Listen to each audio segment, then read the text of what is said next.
میرے دوستو، میں آپ سے خدا کے کلام کے بارے میں کچھ کہنا چاہتا ہوں۔ امثال 8:33 میں ایک اور ترجمہ ہے جو ان ترجموں سے کچھ مختلف ہے، جو میں عام طور پر پڑھتا ہوں کیونکہ مجھے ان کا یہ طریقہ پسند آیا۔ ہم یہ درج ذیل کہتے ہیں، تربیت کی بات سنو، یہ ہم سب کے لیے ہے۔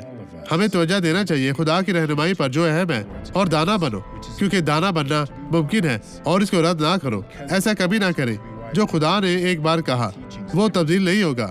خدا کبھی نہیں بدلتا۔ وہ کہتا ہے اگر اس نے کہا کہ کچھ غلط ہے، یہ غلط ہے، اور اگر اس نے کہا کچھ صحیح ہے تو وہ بات درست ہے۔ اس کی رہنمائی پر عمل کرنے سے آپ زندگی میں اچھی طرح سے کامیاب ہو جائیں گے۔ آپ دوبارہ کبھی ٹھوکر نہیں کھائیں گے۔ خدا آپ کو برکت دینا چاہتا ہے اور آپ کو ایک حقیقی نعمت میں بدلنا چاہتا ہے۔ خدا یسوع مسیح ناصری کے نام میں اس برکت پر قبضہ کریں۔ اب یہ گواہی دیکھیں۔ آپ کیا نہیں کر سکتی تھی بہن؟ نہیں، اس چھڑی کے ساتھ کرتی تھی؟ کتنے عرصہ سے؟ تقریباً 3 سال سے۔ جی، اسی طرح سے۔ آپ اس چھڑی کے ساتھ کیسے چلتی تھی؟ ہمیں بتائیں بہن، ہمیں دکھائیں۔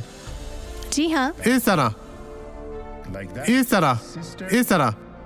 بہن، اب یہاں پر حال میں چلتی ہوئی جائیں۔ اس چھڑی کو اپنے کندھے پہ رکھیں اور چلتی جائیں۔ یسوع نے آپ کو شفا دی ہے۔ ساری درد، ساری تکلیف بھول جائیں۔ یسوع آپ کے ساتھ ہے۔ مسیح نے آپ کو شفا دی ہے۔